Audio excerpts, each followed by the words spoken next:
اللہ اکبر اللہ اکبر۔ یمن و حبشہ کا بادشاہ ابرہا تھا۔ اس نے شہر صنعا میں ایک گرجا گھر بنایا جو بہت مضبوط، بڑا اور خوبصورت تھا۔ اونچا اس قدر تھا کہ چوٹی تک نظر ڈالنے والے کی ٹوپی گر جاتی تھی، اس لیے عرب اسے کلیس یعنی ٹوپی پھینکنے والا کہتے تھے۔ ابرہا کی خواہش تھی کہ حج کرنے والے بجائے مکہ مکرمہ کے صنعا میں آئیں اور اسی گرجا گھر کا طواف کریں اور یہیں حج کا میلہ ہوا کرے۔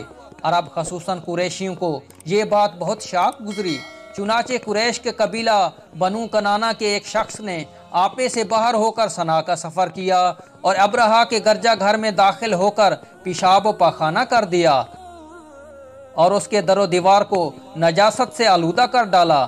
بعض روایات میں آگ لگانے کا ذکر بھی ہے۔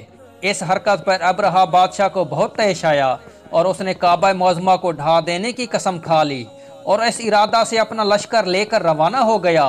اس لشکر میں بہت سے ہاتھی تھے اور ان کا پیش رو ایک بہت بڑا کوہ پیکر ہاتھی تھا جس کا نام محمود تھا۔ ابرہا نے اپنی فوج لے کر مکہ مکرمہ پر چڑھائی کر دی اور اہل مکہ کے سب جانوروں کو اپنے قبضے میں لے لیا، جس میں حضرت عبد المطلب کے 200 اونٹ بھی تھے۔ یہی عبد المطلب جو ہمارے حضور خاتم النبیین صلی اللہ علیہ وآلہ وسلم کے دادا ہیں، خانہ کعبہ کے متولی اور اہل مکہ کے سردار تھے۔ آپ بہت ہی روبدار اور نہایت ہی جسیم و باشکوہ آدمی تھے۔ یہ ابرہا کے پاس آئے۔ ابرہا نے ان کی بہت تعظیم کی اور آنے کا مقصد پوچھا تو آپ نے فرمایا کہ تم میرے اونٹوں کو مجھے واپس دے دو۔ یہ سن کر ابرہا نے کہا کہ مجھے تعجب ہو رہا ہے کہ میں تو تمہارے کعبہ کو ڈھانے کے لیے فوج لے کر آیا ہوں، جو تمہارا اور تمہارے باپ دادا کا ایک بہت مقدس و محترم مقام ہے۔ آپ نے اس کے بارے میں کچھ بھی مجھ سے نہیں کہا، صرف اپنے اونٹوں کا مطالبہ کر رہے ہیں۔ حضرت عبد المطلب نے فرمایا کہ میں اپنے اونٹوں کا ہی مالک ہوں، اس لیے اونٹوں کے لیے کہہ رہا ہوں، اور کعبہ کا جو مالک ہے وہ خود اس کی حفاظت فرمائے گا، مجھے اس کی کوئی فکر نہیں۔ ابرہا نے آپ کے اونٹوں کو واپس کر دیا۔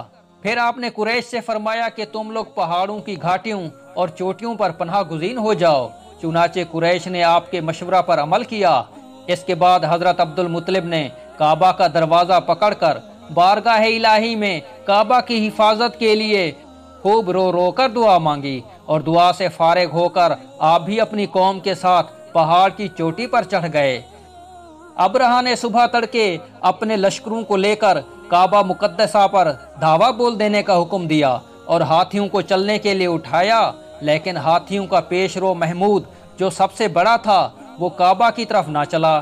جس طرف اس کو چلاتے تھے چلتا تھا، مگر کعبہ مکرمہ کی طرف جب اس کو چلاتے تھے تو وہ بیٹھ جاتا تھا۔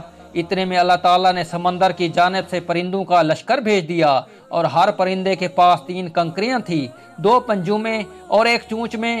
ابابیلوں کے اس لشکر نے ابرہا کی فوج پر اس زور کی سنگ باری کی کہ ابرہا کی فوج بد حواس ہو کر بھاگنے لگی، مگر کنکریاں گو چھوٹی چھوٹی تھیں، لیکن وہ قہر الہی کے پتھر تھے کہ پرندے جب ان کنکریوں کو گراتے تو وہ سنگریزے فیل سواروں کے خود کو توڑ کر، سر سے نکل کر، جسم کو چیر کر، ہاتھی کے بدن کو چھیدتے ہوئے زمین پر گرتے تھے۔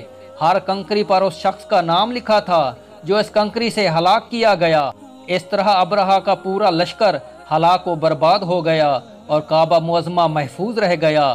یہ واقعہ جس سال وقوع پذیر ہوا اس سال کو اہل عرب عام الفیل یعنی ہاتھیوں والا سال کہنے لگے، اور اس واقعہ سے 50 روز کے بعد حضور سید عالم صلی اللہ علیہ وآلہ وسلم کی ولادت باسعادت ہوئی۔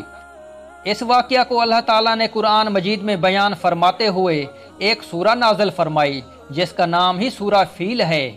اس واقعہ سے ہمیں معلوم ہوا کہ قرآن مجید کی طرح کعبہ معظمہ کی حفاظت کا ذمہ بھی خداوند قدوس نے اپنے ذمہ کرم پر لے رکھا ہے۔